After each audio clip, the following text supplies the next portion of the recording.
So good morning to all. Today अभी तक हमने इस चैप्टर में डिस्कस किया था एक्टिविटीज, ह्यूमन एक्टिविटीज, उसमें इकोनॉमिक, नॉन इकोनॉमिक, उसके बाद हमने कई सारे टॉपिक इसमें कवर अप किए, राइट। फिर हमने मल्टीपल ऑब्जेक्टिव ऑफ बिजनेस इसके अंदर कवर अप किया। उसके बाद हमने इसके अंदर role of profit in business cover up किया। फिर हमने industry, then types of industry भी कवर अप किया, जिसके अंदर 3 पार्टीशन थे। कौन कौन से? Primary industry, secondary industry, then tertiary industry is playing a role of supporter to primary as well as secondary. ठीक है बच्चों, इज इट ओके? तो आगे स्टार्ट करें। चलिए, आज हमारा मेन काम, जो हमने कॉमर्स स्टार्ट कर भी लिया था बच्चों से, रिमेंबर हमने कॉमर्स के ऊपर डिस्कशन कर भी लिया था। ये देखिए, हमने डिस्कशन किया था कि कॉमर्स क्या है आखिर। Commerce refers to all those activities. आज हम इसके लिए डिस्कशन करेंगे, डोंट वरी, हमें काफी कुछ कवर अप करना है। Commerce refers to all those activities which help directly or indirectly in the distribution of goods to the ultimate consumer. Industry का काम तो बनाना है, लेकिन कंज्यूमर तक पहुंचाएगा कौन? कौन सा चैनल आएगा बीच में? कॉमर्स, जो प्रोडक्शन हाउस से लेकर, फैक्ट्री से लेकर, मैन्युफैक्चरर से लेकर कंज्यूमर तक बनाएगा। बच्चों देखिए, the consumer are not aware of what kinds of goods are produced by the manufacturer. Consumer aware नहीं है, कंज्यूमर को पता भी नहीं चलता। आपसे यदि छोटे बच्चे घर पे बैठ के देख रहे हैं, आपको हो सकता है ये अजीब सा लग रहा हो, but this is the fact कि इतने सारे ईटेबल्स, नॉन ईटेबल्स, इतने सारे प्रोडक्ट्स, आप सोचिए कितने सारे नए व्हीकल आ रहे हैं। अभी नया जैसे क्रेटा गाड़ी आया, कैसे पता चला? आप में से कई बच्चों के घर पे नए नए व्हीकल आए, फ्रिज आए, टेलीविजन आए। इस समय सर पता है हमारे घर में स्मार्ट टीवी भी है। बच्चों, आपको पता कैसे चला? कंज्यूमर तो अवेयर ही नहीं होता। और मैन्युफैक्चरर मैन्युफैक्चर क्या कर सकता है? बना सकता है गुड। क्या कर सकता है? बना सकता है, लेकिन आखिर कंज्यूमर तक पहुंचेगा कैसे? Via the channel of commerce. किसके थ्रू पहुंचेगा बच्चों? कॉमर्स के थ्रू। कॉमर्स नहीं तो कुछ भी नहीं, राइट। तो लिखा भी है, goods are produced in a large quantity and demanded by consumer in a small quantity. अब आप में से कोई बच्चा है जो मुझे ये बता कि सर हमारे घर में 20 कार है? आप में से कोई बच्चा बता सकता है किसी के घर में है 20 कार? नहीं। यानी कि कंपनी तो बना रही है बल्क में, हजारों में, लेकिन कंज्यूमर की रिक्वायरमेंट ऑफ कोर्स स्मॉल होगी, depending on the need, depending on the desire, depending on the pocket money, right. All these problems like the hindrance of place, the hindrance of knowledge, the hindrance of storage are solved by commerce. अब एक बात सोचिए जरा, आज हम इसको बहुत speedly cover up करेंगे और इंटरेस्टिंग मैनर में कवर अप करेंगे, but I need a favour from you, a small favour, कि अब मैं आपके साथ कुछ पॉइंट्स डिस्कस कर रहा हूँ। उसके लिए आपका क्या सपोर्ट चाहिए होगा आज हमें? आप अपना रेफ्रिजरेटर साथ में ओपन रखिए और हम जल्दी से 6 पॉइंट डिस्कस करने वाले हैं विद शॉर्ट नोट्स। एक एक वर्ड का शॉर्ट नोट में आपको बताने वाला हूं। अगर आपने लिख लिया तो आप कहेंगे सर ये टॉपिक इतना इजी लग रहा है, हमें मजा आ रहा है। चलिए मैं सीधा आगे प्रोसीड कर रहा हूँ। देखिए, मैं आपके साथ अभी डिस्कशन स्टार्ट कर रहा हूँ, function of commerce. Just write down the point जल्दी से। आखिर कॉमर्स का फंक्शन क्या है, क्या वर्क करता है ये? तो I am sure you are ready with your register. पहला वर्ड लिखना है आपको अपने रजिस्टर में साथ साथ, जल्दी से लिखिए, yes without wasting time. First word, first काम क्या है कॉमर्स का? लिखना है आपको रजिस्टर में। ये माननी है आपको टीचर की बात, सो ये benefit so that topic becomes more easy and interesting. लिखिए first point, help in removing the hindrance of person. जल्दी से फास्ट। अभी देखिए एक वर्ड बताऊंगा आपको और इंटरेस्ट क्रिएट होगा आपका, राइट। लिखिए, help in removing the hindrance of person.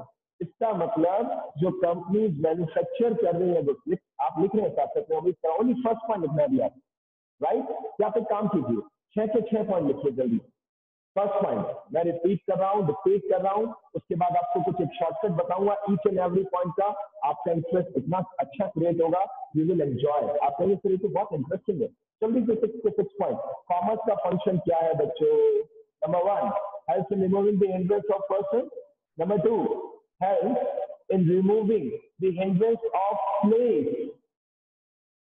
First का हेल्प क्या हेल्प करता है? ये मैन्युफैक्चरर को help in removing the hindrance of person. Second help क्या करता है? Help in removing the hindrance of place. ये बात चल रही है कॉमर्स का मेन फंक्शन क्या है, these six are the main function. I'm sure आप नोट डाउन कर रहे हैं immediately in your register. Third, help in removing the hindrance of time. Help in removing the hindrance of time. Right? Next point. ये इनके सबके meaning बताऊंगा मैं आपको, पहले एक शॉर्ट नोट के साथ फिर एक्सप्लेन करूंगा. Next, help in removing the hindrance of exchange. Right. Next, help in removing the hindrance of risk. ये रिस्क में भी हेल्प प्रोवाइड करता है मैन्युफैक्चरर को. कितना इंपॉर्टेंट रोल प्ले कर रहा है कॉमर्स. अगर कॉमर्स ना हो तो मैन्युफैक्चरर बर्बाद हो जाए, कुछ कर ही ना पाए, और कंज्यूमर अपनी नीड को, अपने डिजायर को पूरा ही ना कर पाए. Right. Because whether you have a pocket, you have an number of money, but अगर आपके पास कुछ प्रोडक्ट्स ही नहीं पहुंचेंगे, ठीक है, तो आप कैसे एंजॉय करेंगे अपनी लाइफ में. Right. Last point, help in removing the hindrance of knowledge. अब आप मुझे जल्दी से रेज हैंड का सिंबल दीजिए and then I proceed further with the short point कि सर इसके क्या शॉर्ट पॉइंट्स हैं जिसके थ्रू हम और इंटरेस्ट क्रिएट कर सकें in the topic. Fast fast fast, जल्दी जल्दी जल्दी जल्दी जल्दी. यस यस यस बच्चों, there are 6 functions of commerce. ठीक है, अब मैं इनके शॉर्ट पॉइंट्स बता रहा हूँ. बाय दैट आपको इतना अच्छा एंजॉय करेंगे, आपके लिए तो बहुत इजी बन रहा है. चलिए, फर्स्ट पॉइंट के लिए मैं आपको शॉर्टकट बता रहा हूँ, शॉर्ट नोट बता रहा हूँ जिसके थ्रू आप इसको याद रख सकते हैं बच्चों. पहला फंक्शन कॉमर्स का क्या है? It's help in removing the hindrance of person dash. आप इसमें एक ही वर्ड लिख सकते हैं, that is trader. That is trader. तो ट्रेडर्स कौन होते हैं? TRADERS. जो मिडिल मैन होते हैं, बिजनेसमैन होते हैं. अगर वो ना हो तो मैन्युफैक्चरर और कंज्यूमर के बीच में जो कहते हैं ना चैन, वो चैन कैसे कंप्लीट होगी? यानी कि कॉमर्स सबसे पहली हेल्प क्या करता है मैन्युफैक्चरर को? ट्रेडर प्रोवाइड करता है. ट्रेडर क्या करता है? मैन्युफैक्चरर से गुड्स परचेज करता है और कंज्यूमर को गुड्स सप्लाई करता है, और एक बहुत इजीली आपका गुड्स डिलीवर हो जाता है. राइट. विदाउट ट्रेडर आप कैसे परचेज करेंगे और मैन्युफैक्चरर सेल कैसे करेगा? Use your mind. मैन्युफैक्चरर अगर आपको गुड्स सेल आउट करना चाहता है तो बच्चों आपके घर तक नहीं पहुंच सकता डायरेक्टली. नीड्स का मीडिएटर. सेकंड में आते हैं, सेकंड में help in removing the hindrance of play. इसका शॉर्ट नोट लिखिए, ट्रांसपोर्ट. ट्रांसपोर्टेशन भी लिख सकते हो, ट्रांसपोर्ट भी लिख सकते हैं आप. यानी कि सर इसका क्या मीनिंग हुआ? एक बात बताइए बच्चों, आखिर अगर गुड्स, किसी भी कंपनी को गुड्स आप तक डिलीवर करना है, क्या विदाउट प्लेस, क्या विदाउट ट्रांसपोर्ट कंपनी डिलीवर कर सकती है? क्या मैन्युफैक्चरर गुड्स डिलीवर कर सकता है? तो नहीं कर सकता. Place is connected with the transport. Company manufacture कर रही है गुड्स मुंबई में, गुजरात में, आंध्र प्रदेश में. आप बैठे हैं बीकानेर में, आप बैठे हैं जयपुर में, आप बैठे हैं पंजाब में. आप सोचिए कितना इंटरेस्टिंग है. Place is connected with the transport. Getting my point? Is it okay? Next करें डिस्कस. हेल्प कॉमर्स क्या हेल्प करता है? इन removing the hindrance of time. सोचिए इसके लिए शॉर्ट वर्ड क्या आना चाहिए? इसके लिए शॉर्ट वर्ड क्या आना चाहिए? आप में से कोई बता रहा है? चलिए, यस यस बेटा बताइए. चलिए, कॉमर्स हेल्प करता है removing the hindrance of time, और इसका शॉर्ट नोट है वेयर हाउसिंग. इसका शॉर्ट नोट है वेयर हाउसिंग. बच्चों देखिए आपकी स्क्रीन पे 3rd नंबर हेडिंग दिख दे रहा है, commerce help in removing the hindrance of time. और देखिए मैं अंडरलाइन भी कर रहा हूँ वेयर हाउसिंग. सर समझ नहीं आया, कुछ समझ नहीं आया सर ये कैसे कनेक्टेड हुआ? मे भी जागृति, मे भी लक्ष्य, मे भी नीरज, राजा, वाहिनी, वेदांश, अवोन, आपको हो सकता है समझ में ना आया. क्या कंसेप्ट है सर वेयर हाउसिंग का? एक बात बताइए बच्चों, आपकी इच्छा हुई चॉकलेट खाने की, क्या जरूरी है कंपनी अभी के अभी आपको बना के देगी? आपने ऑर्डर किया टोल फ्री नंबर पे कंपनी को, कंपनी हमें 10 Dairy Milk चॉकलेट हमें प्रोवाइड कीजिए. Not at all possible. What company used to do? Company godown अपना स्टॉक बनाती है फैक्ट्री में और उसके वेयर हाउसिंग में रख देती है. और फिर इकोनॉमिक्स का एक वर्ड आ रहा है, डिमांड एंड सप्लाई के थ्रू गुड्स ऑन टाइम आप तक डिलीवर हो जाता है. बेटा बताइए हो जाता है ना? इस कोरोना की बात अगर छोड़ दें, जब भी आपको कोई प्रोडक्ट चाहिए होता है, क्या आप में से कोई बता सकता है सर हमें अवेलेबल नहीं होता? एक टाइम आया था मार्केट में, एक सॉफ्ट ड्रिंक लिम्का मार्केट में अनअवेलेबल हो गई थी बच्चों। आई एम नॉट श्योर कि अभी भी प्रॉपर अवेलेबल हो रही है या नहीं हो रही, बट एक टाइम था फॉर अ लॉन्ग टाइम, कई मंथ तक मार्केट में लिम्का आनी बंद हो चुकी थी।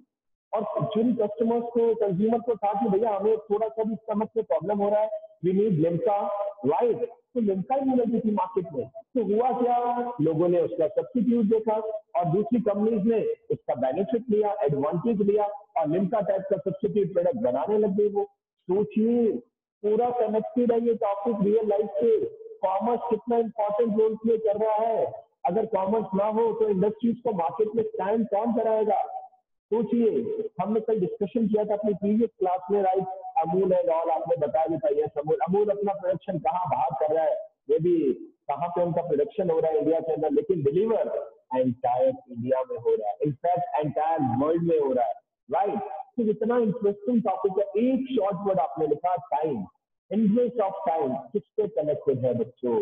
Sir this is connected with warehouse. अब देखिए इतना बड़ा प्रेजेंटेशन है, कहानी क्या दिख रही है आपको?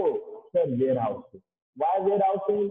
क्योंकि सर कई बार demand throughout the year रहती है, कभी डिमांड पर्टिकुलर टाइम पीरियड पे रहती है। अब ये थोड़ी है कि एसी की रिक्वायरमेंट आई है तो कंपनी एसी बनाएगी, कंपनी तो एसी कभी भी बना सकती है और उसको वेयर हाउसिंग में स्टोर कर सकती है। और टाइम का हिंड्रेंस कैसे दूर होता है? क्योंकि कस्टमर को जब भी रिक्वायरमेंट होती है he will get the product in few days time. अगर कोई टिपिकल प्रोडक्ट जैसे कार की कई बार रहता है कि भैया इट टेक्स टाइम, कार के लिए आता है या कुछ प्रोडक्ट के लिए आता है कि टाइम पीरियड लगेगा, पीछे से ऑर्डर देना पड़ेगा, अदरवाइज ये गेट की प्रोडक्ट इमीडिएटली। चलिए नेक्स्ट में आते हैं। आई एम एक्सपेक्टिंग कि आप में से कोई मुझे इंटरेक्ट करे और उसका आंसर बताए। Help in removing the hindrance of exchange. Commerce help करता है एक्सचेंज की बाधा को दूर करने में, सपोर्ट करता है। एक्सचेंज के लिए कौन सा वर्ड आना चाहिए? सोचिए, अपना माइंड यूज कीजिए बच्चों। कॉमर्स कितना हेल्प करता है मैन्युफैक्चरर को, मीडिएटर कॉमर्स को, ट्रेडर्स को, removing the hindrance of exchange. एक ही वर्ड यहाँ पर आता है बच्चों, that is bank. That is bank. एक बात बताइए, मैन्युफैक्चरर ने गुड्स बना दिया, ट्रेडर ने गुड्स परचेज कर लिया, लेकिन मोड ऑफ पेमेंट कैसे? Money money money, without money no honey. काम नहीं हो सकता बच्चों without money. Getting my point? तो बेटा मनी के लिए आपको कई बार फाइनेंस की रिक्वायरमेंट हो सकती है। आप पेमेंट कैसे करेंगे? आप सोचिए, आप रिटेलर है या आप होलसेलर है, आपने कंपनी के मैन्युफैक्चरिंग हाउस से, फैक्ट्री से डायरेक्टली 2 लाख रुपीज का, 20 लाख रुपीज का, 10 लाख रुपीज का, 50 लाख रुपीज का गुड्स परचेज कर लिया। अब पेमेंट कैसे करेंगे? आपको क्या लग रहा है कि पॉइंट डिस्कशन योग्य नहीं है? 100%। ये फंक्शन ऑफ कॉमर्स कितना इंपॉर्टेंट रोल प्ले कर रहा है सोचिए। अगर फंक्शन ऑफ कॉमर्स नहीं पढ़ेंगे तो हमें पता कैसे चलेगा कि सर जो इंडस्ट्रीज से अगर आप अपना बिजनेस सेटअप करना चाहें, सोचिए लाइफ में, ठीक है, आपको तो कई पेरेंट्स को मैं जानता भी हूँ, दे आर इनटू बिजनेस और वो बल्क में होलसेलर है, गुड्स परचेज करते हैं, लेकिन पेमेंट कैसे करेंगे? यानी कि कॉमर्स एक और चीज में, प्रॉब्लम में आपको सपोर्ट करता है और उस प्रॉब्लम का नाम क्या है? एक्सचेंज। एक्सचेंज किसके थ्रू करते हैं आप? इजिली बैंक के थ्रू। बैंक आपको सपोर्ट करता है, बैंक के थ्रू आप डिमांड ड्राफ्ट के थ्रू, चेक के थ्रू आप पेमेंट कर सकते हैं, राइट? नेक्स्ट पे आते हैं, commerce help in removing the hindrance of waste. Commerce help कर रहा है। अब ये तो आपको कोई ना किसी बच्चे को आंसर देना चाहिए बच्चों। It help in removing the hindrance of waste. इसके लिए एक ही वर्ड आना चाहिए, सोचिए वो वर्ड क्या होना चाहिए? कितना वंडरफुल आंसर दिया स्टूडेंट्स ने, कितना करेक्ट आंसर दिया। आप सभी ने सोचा होगा कहीं ना कहीं, this is 100% connected with insurance. तो देखिए मजा आता है। Business studies is a really interesting subject अगर आप इसमें इंटरेस्ट प्लेस करें, लेकिन प्रॉब्लम क्या आती है? आप इतने पॉइंट्स करके सफिशियंटली सोचते हो गया काम, नोट डाउन भी कर लिया, सर डायग्राम भी बना लिया, क्या रियल लाइफ से कनेक्ट किया? करना चाहिए रियल लाइफ से कनेक्ट। बिकॉज अगर आप सोचिए, बाहर से, मुंबई से, गुजरात से, अलग अलग लोकेशन से पूरे वर्ल्ड में सामान डिलीवर होता है, गुड्स डिलीवर होता है, क्या इंश्योरेंस अगर नहीं लेंगे तो रिस्क नहीं रहेगा? कितना टेंशन रहेगा? आप सोचिए बच्चे, कितना टेंशन रहेगा अगर आप मुंबई से, अभी आप suppose you are from Mumbai और आप अपना राजस्थान में गुड्स डिलीवर कर रहे हैं, अगर रास्ते में गुड्स डिस्ट्रॉय हो गया, जिसको आपने डिलीवर किया वो कहेगा भैया मैं पे नहीं करूंगा, मेरे पास कुछ पहुंचा ही नहीं। इंडस्ट्री आपकी, मैन्युफैक्चरिंग यूनिट है आपकी मुंबई में, आप करें हमने तो डिलीवर कर दिया, या ये तो टेंशन होगी बच्चों। आप ए है मुंबई से, कस्टमर बी है, कस्टमर बोले तो होलसेलर बी है बीकानेर से, आपने ए मुंबई से बी लोकेशन बी यानी कि बीकानेर में आपने गुड्स सप्लाई किया। अब आपके मन में टेंशन ही टेंशन, टेंशन ही टेंशन की जब तक गुड्स ना पहुंच जाए आप टेंशन में रहेंगे, क्योंकि कोई रास्ते में डिस्ट्रॉय बाय आग नहीं लग जाए, चोरी नहीं हो जाए। जस्ट इमेजिन, सोचिए, जल्दी से सोचिए, कितनी अच्छी बात है बताइए। यानी कि कॉमर्स हेल्प करता है रिस्क कवर प्रोवाइड करने में, और उसका नाम क्या है? इंश्योरेंस। और last word, help in removing the hindrance of knowledge. Any idea? Commerce help करता है लोगों की नॉलेज जो है ही नहीं, लोगों को पता ही नहीं चल पाता, इसके लिए कैसे लोगों को पता चलता है? ये कितना अच्छा आपने करेक्ट आंसर दिया बच्चों। यानी कि नॉलेज की कमी को पूरा कैसे कर पाते हैं? Via commerce. तो फिर भी कॉमर्स क्या रोल प्ले कर रहा है? एडवर्टीजमेंट। अगर एडवर्टीजमेंट ही ना हो तो नॉलेज ही नहीं मिलेगी, लोगों को पता ही नहीं चलेगा अबाउट द प्रोडक्ट। कितना इंटरेस्टिंग टॉपिक है। तो एक मिनट में रिपीट करते हैं, इसको स्कैम करते हैं जो भी हमने पढ़ा। Commerce help in removing the interest of person किसके थ्रू होता है? ट्रेडर के थ्रू होता है। प्लेस की कमी, जो प्लेस की प्रॉब्लम है, ये किसके थ्रू सॉर्ट आउट होती है? ट्रांसपोर्ट के थ्रू सॉर्ट आउट होती है। टाइम की प्रॉब्लम का कैसे सॉल्यूशन निकलता है? कॉमर्स क्या हेल्प करता है? वेयर हाउसिंग प्रोवाइड कर देता है, वहां पे रखिए। Next, exchange. एक्सचेंज की प्रॉब्लम को कैसे सॉल्व करते हैं? सर बैंक करता है ना हेल्प सर, बैंक हेल्प करता है पेमेंट लेना देना, draft cheque and all whatever. अब तो नए फॉर्म्स भी आ गए उसमें, आरटीजीएस, एनईएफटी, आप बिजनेस स्टडीज के अंदर ही पढ़ेंगे डिटेल में, बिजनेस सर्विसेज के अंदर, राइट। Next, risk. रिस्क का प्रॉब्लम कैसे सॉर्ट आउट करता है? कॉमर्शियल इंश्योरेंस की फैसिलिटी प्रोवाइड करता है। नॉलेज का सॉर्ट आउट कैसे करता है? क्योंकि इंडस्ट्री का काम तो बनाना है, अब नॉलेज मार्केट में कैसे मिलेगी? सारा काम इंडस्ट्री तो नहीं कर सकती ना बच्चों, राइट। तो advertisement plays an important role. So it was a wonderful discussion, functions of commerce. Now we are proceeding further. ठीक है, जल्दी से चेक करते हैं क्लासिफिकेशन ऑफ कॉमर्स। अब कॉमर्स में काम कैसे होता है? Number one, trade, and number two, trade को सपोर्ट करना। जैसे इंडस्ट्री में था, सरप्राइज मत होना आपकी सर ये फिर से क्या नई चीज दिखी। अभी तक जो हमने डिस्कस किया था वो था फंक्शन, कि काम क्या करता है कॉमर्स। अब काम कैसे करता है उसकी बात कर रही है, कि काम किस किस क्षेत्र में फैला है, किस किस फील्ड में कॉमर्स फैला है, कैसे फैला है, क्या उसका वे है। पहले हमने जो इंडस्ट्री पढ़ा था उसमें क्या था? प्राइमरी इंडस्ट्री, सेकेंडरी इंडस्ट्री, और इन दोनों को जो सपोर्ट करता है, जो सपोर्ट करता है, हेल्प करता है, that is known as tertiary industry. अब बात चल रही है क्लासिफिकेशन ऑफ कॉमर्स, जिसमें मेन है आपका ट्रेड। ट्रेड मीन्स बिजनेस, कैसे कैसे आप बिजनेस कर सकते हैं। तो सर ये सेकंड क्या है कि ट्रेड को सपोर्ट कैसे मिलेगा, इसको कौन कौन सपोर्ट करेगा, कैसे सपोर्ट करेगा। तो जैसे इंडस्ट्री में था थर्ड कैटेगरी टर्शियरी इंडस्ट्री, यहाँ पर सेकंड कैटेगरी क्या है? Trade to trade. इसे हम ऑक्सिलरीज टू ट्रेड भी कहते हैं कि इसको सपोर्ट कैसे मिलेगा, ट्रेड को सपोर्ट कैसे मिलेगा। चलिए नंबर वन ट्रेड करते हैं। Trade is an integral part of commerce. It refers to buying and selling of goods and services. देखिए कितना wonderful presentation है इनका भी। It refers to buying and selling किसका? of goods and services. The trade segment of commerce brings together the manufacturer and the consumer. बच्चों एक बात बताइए, प्रैक्टिकल डिस्कशन करना चाह रहा हूँ मैं आपके साथ, जरा सुनना दिमाग से।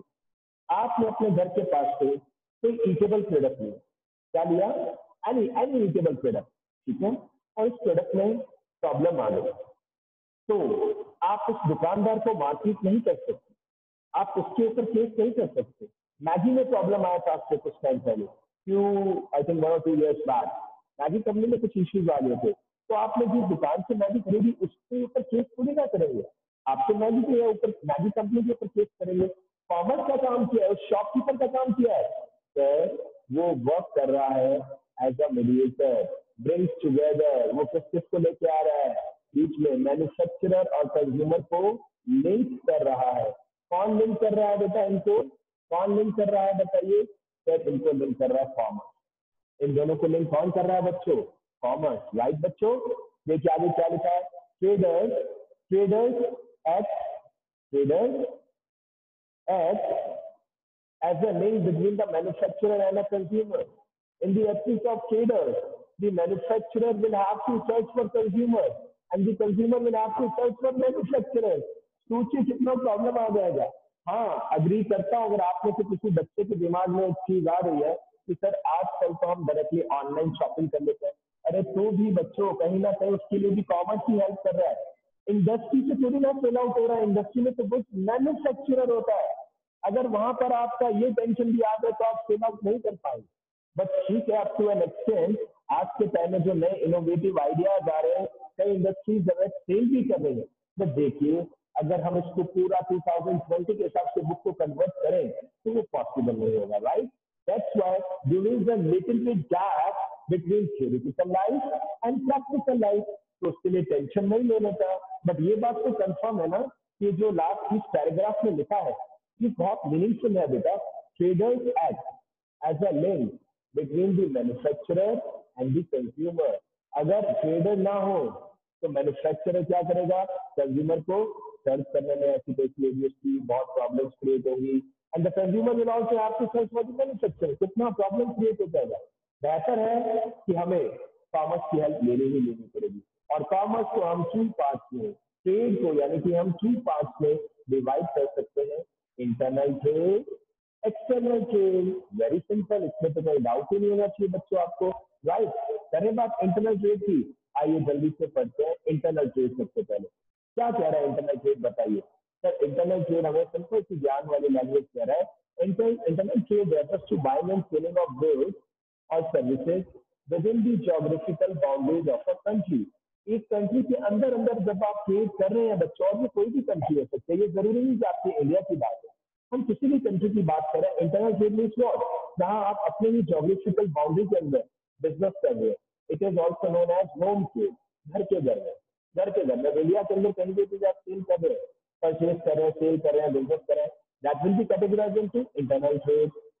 Under internal trade, goods and services goods and services are bought and sold in the home currency only. Is it okay? Is it okay? यानी कि अगर आप इंटरनल ट्रेड कर रहे हैं तो गुड्स एंड सर्विसेज को जो आप खरीद रहे हैं और बेच रहे हैं, ऑफ कोर्स वो होम करेंसी में ही होगा। इंडिया के अंदर सेल कर रहे हैं तो मनी जो इंडियन करेंसी है उसी में ट्रेड होगा आपका। और इंटरनल ट्रेड को भी आप टू पार्ट्स में डिवाइड कर सकते हैं बच्चों, इसमें कहीं दो दराहें नहीं है। इतना आप मैच्योर है, आपको पता होना चाहिए। एक आता है नाम होलसेलर, एक नाम आता है नाम रिटेलर।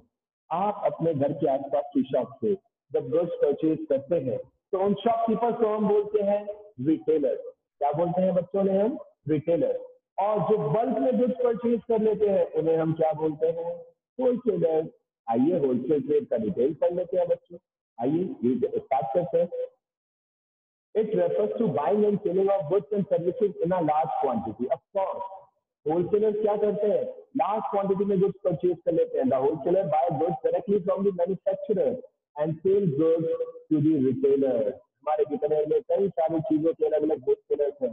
टॉयज के भी अलग से है, ये जो बुक्स वाले हैं जो बुक्स रखते हैं उनके भी होलसेलर्स है। डिफरेंट ब्रांड से अलग अलग। मेडिसिन के भी होलसेलर है बच्चों, मेडिसिन के भी होलसेलर है। आप सोचिए, हर हर फील्ड में आपको होलसेलर्स मिलेंगे। वो क्या करते हैं सर? मैन्युफैक्चरर से गुड्स बल्क में परचेज करते हैं और रिटेलर को आगे सप्लाई करते हैं। Generally a wholesaler is specialised in one line of product. Sir ये क्या चीज है वन लाइन ऑफ प्रोडक्ट? मतलब आप में से कोई क्या मुझे ऐसा बता सकता है बच्चा, एक एग्जाम्पल, कि सर एक होलसेलर है, वो दवाइयों का भी बिजनेस कर रहे हैं, साथ में वो रजिस्टर्स का भी कर रहे हैं, मानी यानी कि स्टेशनरी का। सर वो ईटेबल प्रोडक्ट्स का भी रख रहे हैं, दूध का भी रख रहे हैं, इसका भी कर रहे हैं। डिफरेंट नहीं, वन लाइन ऑफ प्रोडक्ट नहीं, यहाँ एक ही कैटेगरी चल रही है बच्चे, राइट? उसमें क्या होगा? स्पेशलाइजेशन भी आ जाएगा। स्टेशनरी की शॉपकीपर्स अपने बीकानेर में कई सारे शिवा स्टेशनर्स है, और कोलगेट पे आपको सस्ता स्टेशनर दिखेगा। अब वो केवल स्टेशनरी में डील कर रहे हैं, यानी कि वन लाइन ऑफ प्रोडक्ट। और मेडिसिन वाले केवल मेडिसिन का स्टॉक रखेंगे, वन लाइन ऑफ प्रोडक्ट हो गया। वेरियस प्रोडक्ट रखने से क्या होगा? कंफ्यूजन क्रिएट होगा, शॉपकीपर कंफ्यूज होगा, और हम भी अपना बिजनेस मैनेज नहीं कर पाएंगे।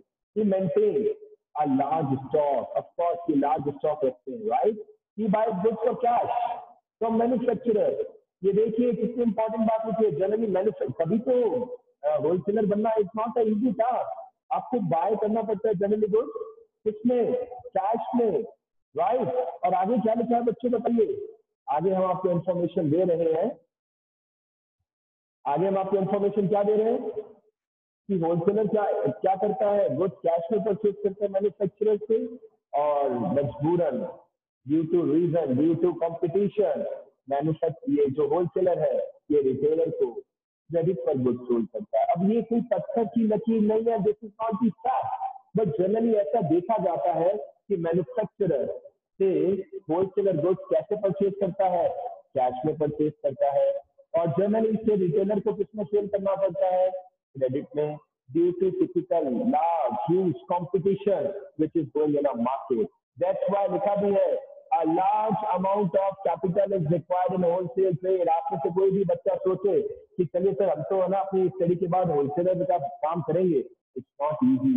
Large amount of capital is required, क्योंकि आपको जनरली कैश में परचेज करना होता है मैन्युफैक्चरर से, और होलसेलर्स को आगे क्या काम होता है, रिटेलर्स को सेल आउट करना, आपके घर के आसपास की शॉपकीपर्स को सेल आउट करना, और उन्हें कई बार मजबूरन एक फैसिलिटी देना जिसे हम कहते हैं क्रेडिट फैसिलिटी। कौन सी फैसिलिटी, क्रेडिट फैसिलिटी। ऐसा क्यों, क्योंकि रिटेलर कह रहा है, होलसेलर्स को क्या कह रहा है रिटेलर कि जब तक कस्टमर खरीदेगा ही नहीं मेरे पास पैसे कहाँ से आएंगे, और आप नहीं दोगे तो मैं किसी और से उधार खरीद लूंगा।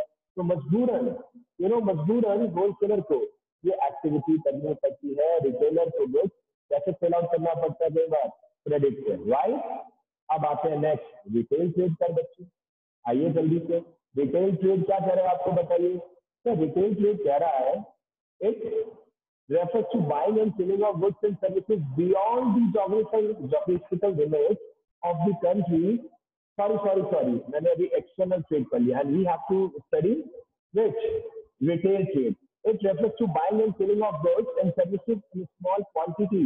क्या आपके घर के आसपास में जो भी शॉपकीपर्स हैं क्या वो बल्क में गुड्स खरीद के रखेंगे? अगर आप बोल रहे हैं यस तो आपका आंसर होगा गलत। वाई? तो वो बल्क में क्यों परचेज करेंगे? वो time to time according to the need of the customer goods purchase करते हैं और बाद में आगे सेल आउट करते हैं। आप खुद इमेजिन कीजिए कि अगर आपके घर में पार्टी है और आपको चाहिए 20 बॉटल कोल्ड ड्रिंक की, 20 मे बी 40 बॉटल, क्या आप में से कोई बच्चा गारंटी के साथ बोल सकता है कि सर हमारे घर के आसपास की रिटेलर शॉप है सर उस पर तो 100 बॉटल्स कोल्ड ड्रिंक की एनी टाइम पड़ी रहती है, वो भी 2 litre each. Can anybody give me guarantee? क्या आपने किसी ने ऐसा एक्सपीरियंस लिया कि आपके घर के पास में एक शॉप है जहां से आपको 100 बॉटल्स मिल गई कोल्ड ड्रिंक की, वो भी 2 litre each? Not at all possible, because retailer क्यों इतना बल्क में परचेज करेंगे। But if you go to wholesaler, अगर आप होलसेलर के पास जाएंगे 100 क्या 200 क्या 500 बॉटल्स भी आपको मिल जाएंगी, राइट बच्चों? Is it okay? तो रिटेलर का काम क्या है? It refers to buying and selling of goods and services in small quantity. The retailer buys goods from the wholesaler and sell these goods to the ultimate consumer, because wholesaler भी generally consumer को goods directly deliver नहीं कर सकता, right बच्चों? The retailer has to maintain a variety of goods। आप सोचिए आपके पास variety होनी चाहिए और बच्चों होती भी है। आप इमेजिन तो कीजिए अभी के अभी आपके घर के आसपास की शॉपकीपर, आप उनसे मैगी लेने चाहेंगे, मैगी भी मिल जाएगी, पास्ता लेना चाहेंगे, पास्ता, मतलब बनाना तो आप ही से पड़ेगा ऑफकोर्स, राइट? कोल्ड ड्रिंक भी मिल जाएगी, टॉफी चॉकलेट ये सब भी मिल जाएंगे, पापड़ भुजिया भी छोटा मोटा चीजें सब मिल जाएगी, राइट? यही तो इस मैसेज हम आपको देना चाह रहे हैं। होलसेलर फिर भी वन लाइन ऑफ प्रोडक्ट में काम करेगा, चेक इट आउट। देखिए मैं अंडरलाइन कर रहा हूँ इंपॉर्टेंट डिस्कशन। होलसेलर ट्रेड क्या करेगा सर? होलसेल क्या करेगा? Wholesale trade, wholesaler one line of product को कैरी करेगा और रिटेलर क्या करेगा सर? रिटेलर क्या करेगा? वेराइटी ऑफ गुड्स कैरी करेगा, क्योंकि उसे कंज्यूमर से डायरेक्ट अट्रैक्शन करना है, उसको फैसिलिटी प्रोवाइड करनी है। अपना माइंड लगाइए आप, कितना डिफरेंस है होलसेल बिजनेस और रिटेल बिजनेस में। होलसेल में आप एक लाइन ऑफ प्रोडक्ट वेराइटी रख रहे हैं, ओके चलेगा। रिटेलर वही आएगा आपके पास जिसको आपसे नीड होगी, आपसे प्रोडक्ट परचेज करना होगा, राइट? समझिए, दिमाग लगाइए, कितना इंटरेस्टिंग टॉपिक है। ये सब हमने डिस्कशन किया इंटरनल ट्रेड के बारे में। अब जल्दी से एक्सटर्नल ट्रेड के ऊपर डिस्कशन स्टार्ट करते हैं। एक्सटर्नल ट्रेड क्या कह रहा है बच्चों? It refers to buying and selling of goods and services beyond the geographical limits of the country, like Patanjali, like Airtel, they are having their networking abroad also. Patanjali abroad में भी है, Bita जी, Haldiram, Bikaner वाला. What they are doing? External, they are exporting the goods. And there are some businessmen who are importing the goods. सोचिए कितना interesting है, यानी कि commerce कितना फैला हुआ है. इंडस्ट्री का काम तो बच्चों केवल बनाना है, प्रोडक्शन करना है, रॉ मटेरियल को फिनिश गुड्स में कन्वर्ट करना है. बट कॉमर्स का काम क्या है? अल्टीमेट कंज्यूमर तक गुड्स और सर्विसेज को प्रोवाइड करना है बच्चों. राइट. सेकेंड लाइन में लिखा है, it is also known as trade between two और more countries. In external trade, the market is very wide. कितना वाइड मार्केट है, आप चाहें कहाँ अपना बिजनेस कर सकते हैं, कोई रोक टोक नहीं है बच्चों. मैं आपको एक छोटा सा प्रैक्टिकल एग्जांपल देता हूँ सभी बच्चों के लिए. आपको पता है कई सारी जो फेमस ब्रांड है, बीता जी एंड ऑल, इनकी गोलगप्पे की रेडीमेड आपको बाहर मिलेंगी. अगर आप सिंगापुर या कहीं और जाएंगे, आपको पैक डब्बा मिलेगा बच्चों, और अच्छे खासे दामों में सेल आउट करते हैं. 5 पीस रेडीमेड गोलगप्पे रेडीमेड है, आपको डायरेक्ट खाना है. सोचिए, कुछ ज्यादा टेंशन नहीं है.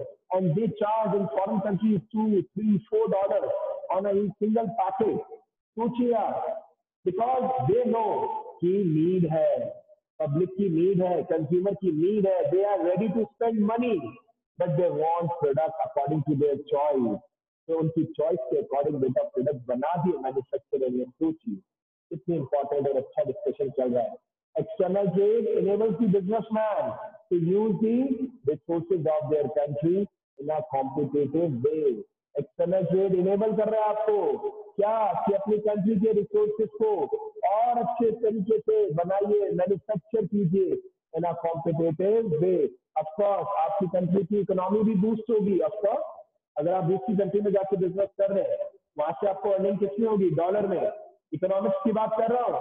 डॉलर करंट अपनी कंट्री में आ रहा है, हमारी करेंसी इंडियन करेंसी रुपीज है, और हमारी कंट्री में डॉलर जितना ज्यादा आएगा, हमारी कंट्री की इकोनॉमी उतनी स्ट्रांग होगी बच्चों. सोचिए कितना वंडरफुल सब्जेक्ट कर रहे हैं, विच इज ऑल्सो ये लिंक बैक है. इकोनॉमिक्स और अकाउंट्स दोनों को कनेक्ट कर रहा है बच्चों. Right.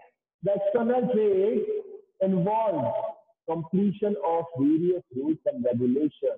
It is not easy कि आप में से कोई बच्चा कहे सर हम भी करेंगे external trade. It is not easy बच्चों. यहाँ पर वेरियस रूल्स एंड रेगुलेशन है जो आपको पूरे करने पड़ेंगे, जैसे कि लाइसेंसिंग, कस्टम क्लियरेंस. ठीक है, दूसरी कंट्री के रूल्स रेगुलेशन आपको फॉलो करने पड़ेंगे. अब एक्सटर्नल ट्रेड भी कितने पार्ट्स में डिवाइड हो सकता है बच्चों? Export trade, import trade, entrepot trade. Entrepot trade. ठीक है. एक्सपोर्ट ट्रेड क्या है? It refers to sale of goods to a foreign country. Very good. The developing countries like India encourage exports as it result in increasing foreign reserve. जितना ज्यादा आप foreign country में goods बेचेंगे उतना ज्यादा dollar आएगा, तो ऑफकोर्स आपकी इनकम तो इंक्रीज होनी है. एंड इम्पोर्ट क्या कह रहा है? It refers to buying of goods from a foreign country. Import of technology और capital goods in encouraged as compared to import of consumer goods. Is it okay बच्चों? चलिए जल्दी से आगे चेक करते हैं, as we have limited time left with us now. ठीक है, आगे प्रोसीड करें, इसको जल्दी से चेक करें. एक्सपोर्ट इंपोर्ट हमने रीड कर लिया. अब जल्दी से एक चीज और रीड आउट करते हैं बच्चों. आइए, last entrepot. It refers to, अब हमारे पास 1 मिनट से कम बचा है, जितना होगा कंप्लीट बाकी हम कल कर लेंगे. ऐसे हो गया ये, फिर हमारा लास्ट नेक्स्ट मंडे को आपका ये चैप्टर फिनिश हो जाएगा. उसके बाद क्वेश्चन. एंटीपोर्ट क्या कह रहा है बच्चों?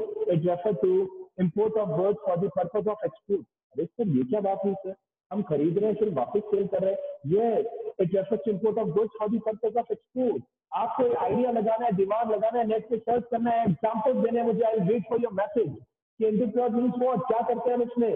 The goods are purchase from a foreign country but not for consumption. हम खरीद रहे, इसको कंज्यूम नहीं कर रहे, कंजम्पशन नहीं ले रहे, बट व्हाट क्या कर रहे हैं सर हम?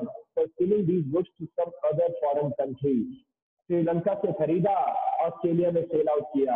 ऐसे एग्जांपल्स आपको देने हैं. I am expecting from you. Till the time, bye bye. Accounts की क्लास में मिलते हैं बच्चों. All the best, happy learning, bye bye.